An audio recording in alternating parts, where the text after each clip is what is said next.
بعد جب یہ کافر مارے گئے، شکست سے دوچار ہوئے، تباہ ہوئے، برباد ہوئے، اور ہر طرف پھر بکا شروع ہوئی ادھر ان کی صفوں میں، تو ان کی چیخیں مکے تک پہنچی۔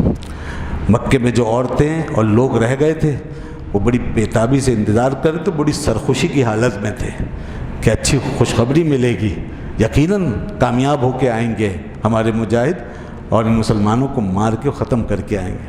مگر معاملہ الٹا ہو گیا۔ ایک قاصد آیا روتا ہوا، پھر دوسرا آیا روتا ہوا، اور انہوں نے آ کر جو دلدوز خبریں سنائی تو ان کے کلیجے پھٹ گئے۔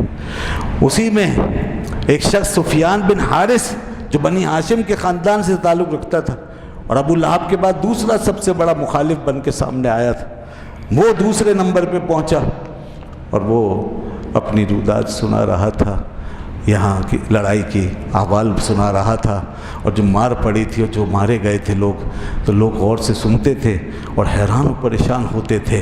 تو ابو لہب نے اس سے کہا ادھر آ اور مجھے بتا ساری تفصیل، کیا کہہ رہا ہے تو؟ یقین نہیں آ رہا، یہ کیا خبر لایا ہے تو؟ کیا سارے مارے گئے اور ہم تباہ ہو گئے، برباد ہو گئے؟ اس نے کہا ہاں ابو لہب ایسا ہی ہے، سب مارے گئے، برباد ہوئے سب، اور بہت بری حالت ہوئی ہے، میں بتا نہیں سکتا، کان سن نہیں سکتے، زبان بول نہیں سکتی، کیا بتاؤں میں تمہیں جو حال وہاں ہوا ہے۔ تم تھوڑی دیر کے بعد خود دیکھنا جو وہاں سے لٹے پٹے جب آئیں گے لوگ۔ اور ابو لہب ایک اور چیز تھی جس نے ہمیں بڑا حیران کیا، ہم آسمانوں کی طرف دیکھتے تھے تو لشکر کے لشکر نظر آتے تھے۔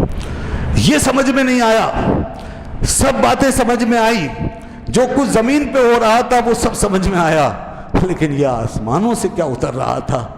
لشکر کے لشکر نظر آتے تھے، خدا کی قسم سفید اور سرخ لوگ تھے جو اوپر سے اترتے ہوئے دکھائی دیے ہیں۔ یہ تھی وہ مدد۔ تو ابو رافع بیٹھے ہوئے تھے وہاں پہ، ابو رافع وہ کسی حجرے میں حرم شریف کے ساتھ کسی حجرے میں بیٹھ کے تیروں کو درست کر رہے تھے۔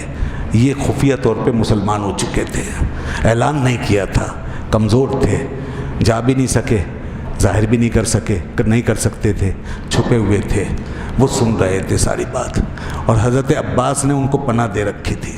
ان پہ شبہ تو تھا تو لیکن حضرت عباس کی پناہ میں تھے۔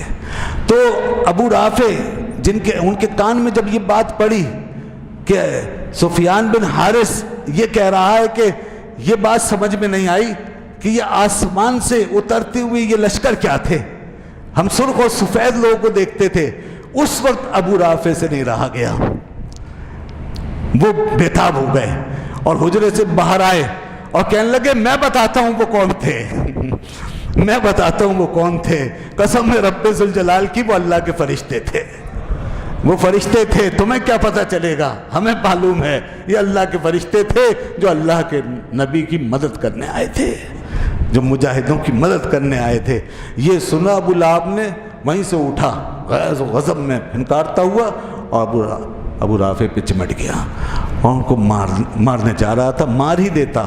وہ تو حضرت عباس کی بیوی ام فضل جو تھی وہ اندر سے نکل کے آئیں، ان کے ہاتھ میں ایک برچھی یا کوئی چیز تھی، وہ اس نے ابو لہب کے سر پہ دے ماری اور کہا کہ کیا کرتا ہے تو، کمزور آدمی کو مارتا ہے تو، ہماری پناہ میں ہے یہ شخص، اس کو کچھ نہیں بگاڑ سکتا۔ تو اس کے وہاں سے ابو لہب کو بھگایا، زخمی کر کے بھگا دیا، بڑی بے عزتی اس کی ہوئی۔ خیر ابو لہب کا انجام معلوم ہے کیا ہوا؟ ابو لہب بدر میں نہیں گیا، ڈر کے مارے دوسروں کو بھیجا، مگر یہاں رہ کر بھی وہ اپنی زندگی نہیں بچا سکتا تھا کہ سب سے بڑا دشمن وہ تھا، ابو جہل کے بعد دوسرا دشمن یہ تھا۔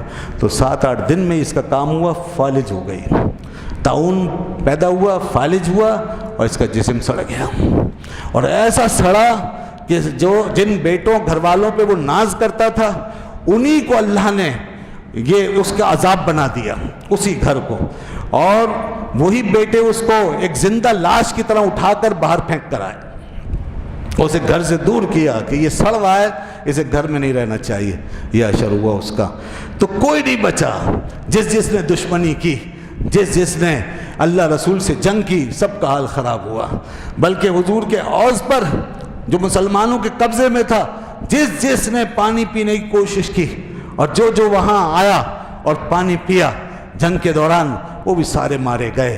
ایک حکیم بن حزام رہ گئے کہ وہ بھی آئے تھے، کیونکہ حوض سارے مسلمانوں کے قبضے میں آ چکے تھے، پانی سارا ادھر آ چکا تھا۔ دیکھیے عجیب بات ہے، جب مسلمان وہاں پہنچے تو پانی نہیں، ریت ہی ریت، اور ایسی ریت کے پاؤں دھستے تھے، جانور دھستے تھے، مسلمان بڑے پریشان، اور کوئی ٹھکانہ نہیں، پانی نہیں، نہ پینے کے لیے، نہ وضو کے لیے، نہ نہانے کے لیے، اور پھر اتنا لمبا سفر کر کے پہنچے تھکے ہوئے الگ، تو عجیب پریشانی۔ اب شیطان نے کام دکھایا، شیطان آگے آیا، کہنے لگا تم کیسے اہل حق ہو، تمہارے پاس تو پانی بھی نہیں، تمہارے پاس پانی نہیں، حالانکہ تمہیں وضو بنانا ہے، نہانا ہے، نمازیں پڑھنی، تم کیسے اہل حق ہو؟ اگر تم حق پر ہو تو تم اس مصیبت میں مبتلا ہوتے، تم اس تکلیف میں مبتلا ہوتے، تمہارے پاس تو یہ سب چیزیں ہونی چاہیے تھی۔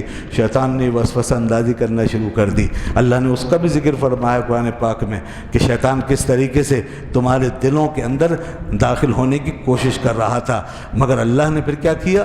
اللہ نے بارش نازل فرمائی، پھر بارش ہوئی۔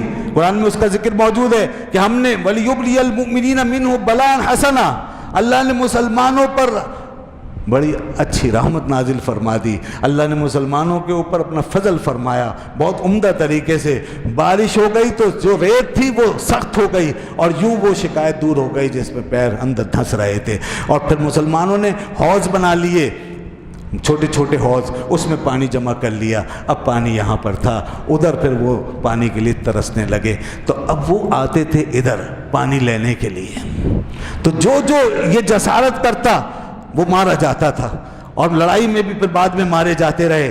حکیم بن حزام جب پہنچے مسلمانوں کے حوض پر تو مسلمان آگے بڑھے ان کو پکڑنے کے لیے، اس وقت وہ مسلمان نہیں ہوئے تھے۔ حکیم بن حزام، حضور نے فوراً فرمایا نہیں اس کو چھوڑ دو، حکیم بن حزام کو چھوڑ دو، اس کو جانے دو۔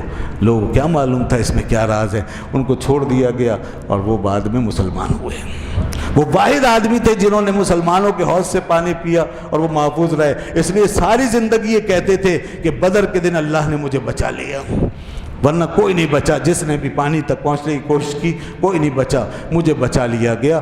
بعد میں بڑے اچھے مسلمان بنے، بڑے مخلص، اور انہوں نے بڑے کارہائے نمایاں انجام دیے۔ یہ